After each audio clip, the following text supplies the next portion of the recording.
Hi అండి అందరికీ. ఈరోజు నేను వెజిటేబుల్ రైస్ ఎలా చేయాలో చూపిస్తున్నాను. ఎంతో సింపుల్‌గా చేసుకోవచ్చండి. వెజ్, నాన్ వెజ్ కర్రీల్లో కూడా చాలా బాగుంటుంది. మనం ఎలా చేయాలనేది చూపిస్తున్నా ఇప్పుడు. ముందుగా స్టవ్ వెలిగించుకొని కడాయి పెట్టుకోవాలి. 4, 5 స్పూన్లు ఆయిల్ వేసుకొని ఆయిల్ హీట్ అయిన తర్వాత 4, 5 పచ్చిమిర్చి ముక్కలు వేసుకొని వేయించుకోవాలి. వేగిన తర్వాత 2 అనాస పువ్వు, 2 యాలకులు, 2 మరాఠీ మొగ్గ, హాఫ్ స్పూన్ సాజీరా, 2 యాలకులు, 4, 5 లవంగాలు, 2 బిర్యానీ ఆకులు వేసుకొని వేయించుకోవాలి. వేగిన తర్వాత కట్ చేసుకున్న ఆనియన్ ముక్కలు వేసుకోవాలి. బాగా గోల్డెన్ బ్రౌన్ వచ్చేంత వరకు వేయించుకొని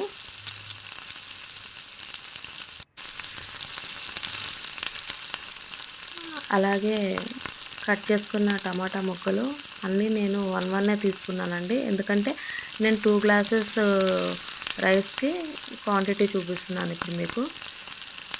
క్యారెట్ ముక్కలు, క్యాప్సికమ్ ముక్కలు, ఆలుగడ్డ ముక్కలు అన్నీ వేసుకొని బాగా వేయించుకోవాలి.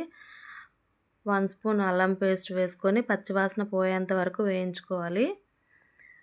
అలాగే కొత్తిమీర తరుగు, పుదీనా తరుగు కూడా వేసుకొని వేయించుకోండి. బాగా వేగిన తర్వాత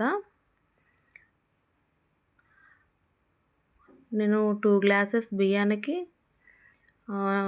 4 గ్లాసెస్ వాటర్ పోస్తున్నానండి. ఎందుకంటే ఇది నార్మల్ రైస్తోనే చేస్తున్నాను. మీరు బాస్మతి రైస్తో చేసే పని అయితే గ్లాస్కి గ్లాసున్నర వాటర్ సరిపోతాయండి క్వాంటిటీ. ఎందుకంటే 1 అవర్ నానబెడతాం కాబట్టి ఈ క్వాంటిటీ సరిపోతుంది. నేను నార్మల్ రైస్ కాబట్టి గ్లాస్కి 2 గ్లాసెస్ వేసుకుంటున్నాను.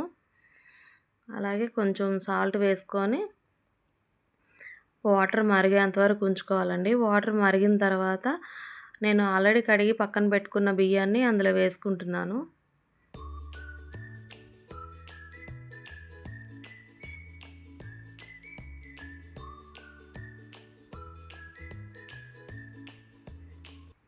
చూసారు కదా, అలా వేసుకున్న తర్వాత ఒకసారి అంతా తిప్పుకోండి. మీకు సాల్ట్ మీకు తగ్గట్టు మీరు వేసుకోండి. నేనైతే 1 స్పూన్ వేసుకున్నాను. అన్నం అంతా వాటర్ అంతా ఇనికిపోయేంత వరకు ఉంచుకొని సిమ్లో 15 మినిట్స్ ఉంచుకున్నారంటే రెడీ అండి వెజిటేబుల్ రైస్. ఎక్కువ స్పైసెస్ లేకుండా మైల్డ్గా చేశాను. చాలా అంటే చాలా బాగుంటుంది. మీరు కూడా ట్రై చేయండి. నేను ఇందులోకి వంకాయ కర్రీ చేశానండి. వంకాయ కర్రీ కానీ ఆలుగడ్డ కర్రీ మంచి మసాలాలు వేసుకొని వండుకుంటే నాన్ వెజ్ కన్నా వెజ్జే చాలా బాగుంటుంది. చూసారు కదా ఎంత బాగా వచ్చిందో పొడి పొడిలాడుతూ. మీరు కూడా ట్రై చేయండి, చాలా బాగుంటుంది. నా వీడియో నచ్చినట్లయితే లైక్ చేసి, షేర్ చేసి, సబ్స్క్రైబ్ చేసుకోండి. Thank you.